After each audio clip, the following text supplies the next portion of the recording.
Assalamualaikum warahmatullahi wabarakatuh. Kita lanjutkan amalan berikutnya. Taklim rumah. Allahumma sholli ala Sayyidina Muhammad wa ala ali Sayyidina Muhammad. Assalamualaikum warahmatullahi wabarakatuh.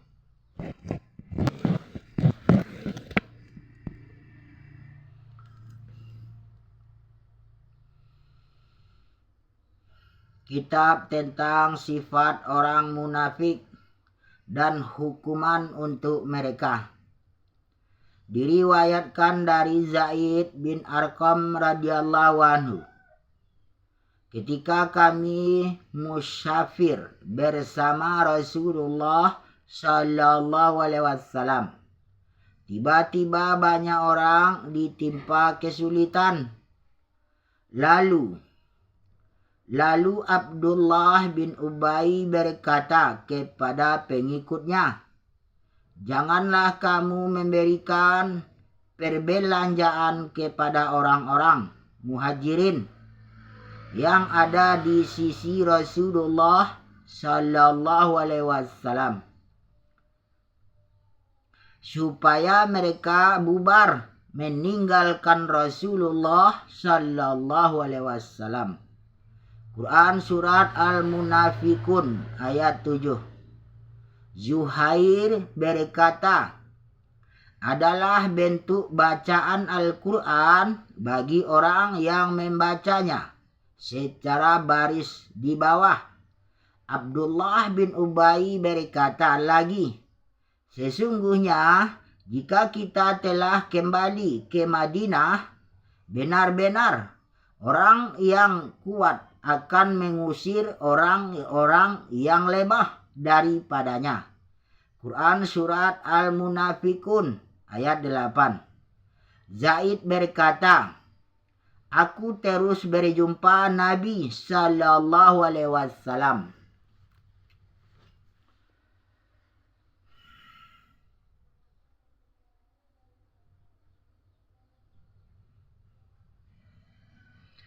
Aku terus berjumpa dengan Nabi sallallahu alaihi wasallam.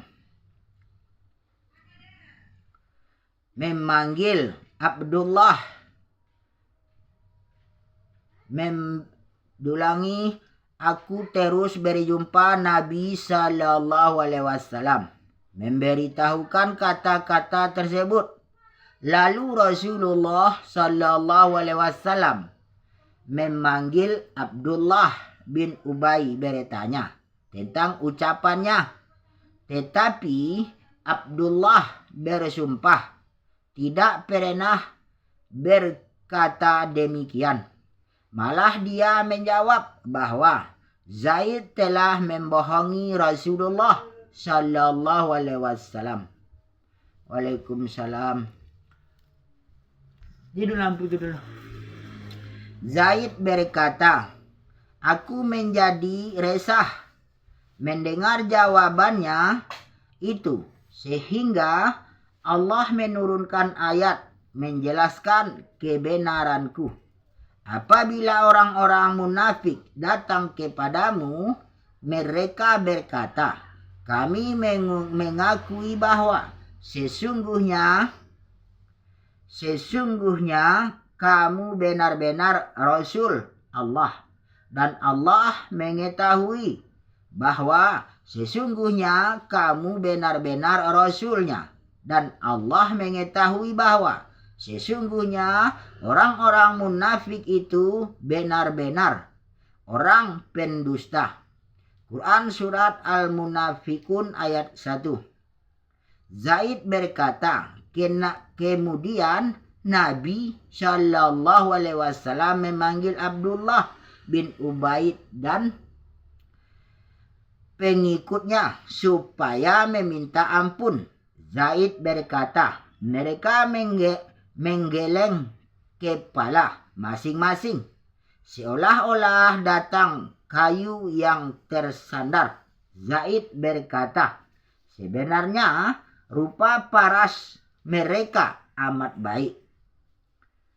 Diriwayatkan dari Jabir radhiyallahu anhu, Nabi Shallallahu Alaihi Wasallam pergi ke kubur Abdullah bin Ubay, lalu mengeluarkan jenazah Abdullah dari kuburnya.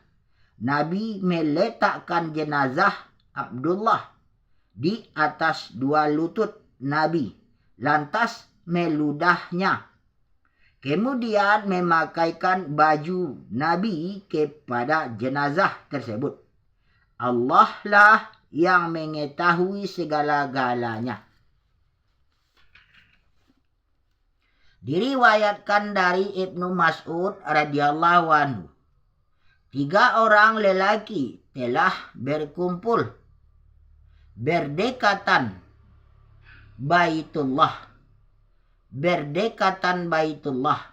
2 orang darinya Quraisy dan seorang lagi banyak pengetahuan agama. Lalu 2 orang yang banyak pengetahuan agama dan seorang Quraisy yang sedikit pengetahuan agamanya, serta perutnya buncit. Salah seorang di antara mereka berkata, pada pendapat kamu, apakah Allah mendengar kata-kata kita? Laki-laki kedua berkata, dia mendengar percakapan yang kuat dan tidak mendengar percakapan yang lemah. Lelaki ketiga berkata, sekiranya dia mendengar percakapan yang kuat, niscaya dia juga mendengar percakapan yang lemah. Lalu Allah Subhanahu wa taala menurunkan ayat, kamu sekali-kali tidak dapat bersembunyi dari kesaksian, pendengaran, penglihatan, dan kulitmu kepadamu, bahkan kamu mengira bahwa Allah tidak mengetahui kebanyakan dari apa yang kamu kerjakan. Quran Surat Fusilat ayat 22. Diriwayatkan dari Zaid bin Thabit radhiyallahu anhu, ketika Nabi Shallallahu Alaihi Wasallam keluar menuju peperangan Uhud, sebagian dari tentara yang mengikuti Nabi membelot menyebabkan para sahabat menjadi 2 pasukan. Sebagian dari para sahabat berkata, kita akan membunuh mereka. Sedangkan sebagian lagi berkata, kita tidak bisa membunuh mereka. Lalu Allah Subhanahu wa taala menurunkan ayat, maka mengapa kamu terpecah menjadi 2 golongan dalam menghadapi orang-orang munafik? Padahal Allah telah membalikkan mereka kepada kekafiran disebabkan usaha mereka sendiri. Apakah kamu bermaksud memberi petunjuk kepada orang-orang yang telah disesatkan Allah? Barang siapa yang disesatkan Allah, sekali-kali kamu tidak mendapatkan jalan untuk memberi petunjuk kepadanya. Quran Surat An-Nisa ayat 88. Diriwayatkan dari Abu Sa'id Al-Khudri radhiyallahu anhu, pada zaman Rasulullah Sallallahu Alaihi Wasallam, orang munafik selalu tidak menyertai peperangan.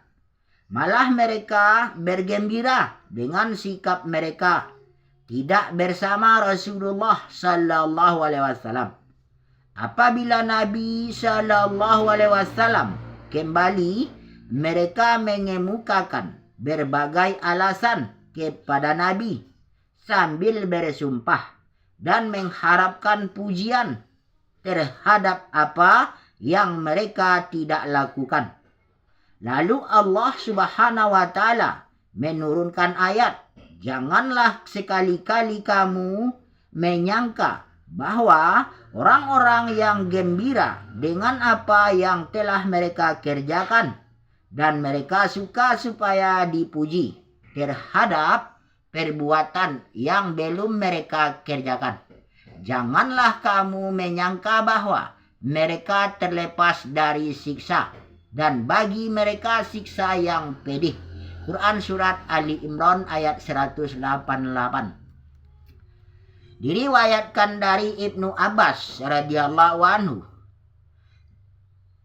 Marwan berkata kepada penjaga pintunya, "Wahai Rafi, pergilah kepada Ibnu Abbas dan katakanlah, sekiranya setiap orang di antara kita disiksa karena bergembira terhadap apa yang diperolehi dan suka dipuji terhadap apa yang tidak dilakukan, niscaya kita semua turut akan disiksa." Ibnu Abbas berkata, "Kenapakah kamu ini?" Ayat ini diturunkan kepada ahli kitab. Kemudian Ibnu Abbas membaca ayat yang artinya, "Dan ingatlah ketika Allah mengambil perjanjian setia dari orang-orang yang telah diberikan kitab." Quran Surat Ali Imran ayat 187. Yaitu, demi sesungguhnya hendaklah kamu menerangkan isi kitab itu kepada umat manusia, dan jangan sekali-kali kamu menyembunyikannya. Ini satu ayat. Kemudian Ibnu Abbas membaca ayat, "Janganlah sekali-kali kamu menyangka bahwa orang-orang yang gembira dengan apa yang telah mereka kerjakan, dan mereka suka supaya dipuji terhadap perbuatan yang belum mereka kerjakan. Janganlah kamu menyangka bahwa mereka terlepas dari siksa, dan bagi mereka siksa yang pedih." Quran Surat Ali Imran ayat 188. Selanjutnya, Ibnu Abbas berkata, Nabi SAW bertanya kepada mereka, tetapi mereka menyembunyikannya, malah memberikan jawaban lain. Kemudian mereka keluar dengan perasaan telah memberitahu apa yang ditanyakan kepada mereka. Mereka berharap mendapatkan pujian terhadap jawaban tersebut, serta bergembira dengan tipu muslihat mereka. Diriwayatkan dari Anas bin Malik radhiyallahu anhu, "Di antara kami ada seorang lelaki dari Bani Najjar. Dia telah membaca surat Al-Baqarah dan surat Ali Imran, serta selalu menulis untuk Rasulullah sallallahu alaihi wasallam. Lalu dia melarikan diri untuk bersama-sama ahli kitab." Anas berkata, ahli kitab menyanjungnya. Mereka berkata lagi, "Laki-laki ini telah menulis untuk Muhammad," menyebabkan mereka mengaguminya. Setelah beberapa ketika bersama-sama ahli kitab, lelaki tersebut meninggal dunia. Ahli kitab menggali kubur dan mengebumikannya. Bumi memuntahkannya ke permukaan mereka. Mereka menggali lagi dan mengebumikannya lagi. Namun bumi tetap memuntahkan lelaki tersebut ke permukaan mereka. Menggali dan mengembumikannya lagi. Bumi tetap memuntahkannya kembali ke permukaan. Akhirnya mereka membiarkannya di permukaan bumi. Alhamdulillah, demikianlah beberapa hadis yang telah kita baca tentang kitab tentang sifat orang munafik dan hukuman untuk mereka. Yang mana kita baca, kita dengar, kita niat, amal dan sampaikan insya Allah. Untuk kesempurnaan majelis kita tutup dengan doa kifarah majelis. Subhanallah wa bihamdihi, subhanakallahumma bihamdika, ashhadu an la ilaha illa anta, astaghfiruka wa atubu ilaik. Allahumma sholli ala sayyidina Muhammad wa ala ali sayyidina Muhammad. Alhamdulillahirabbil alamin.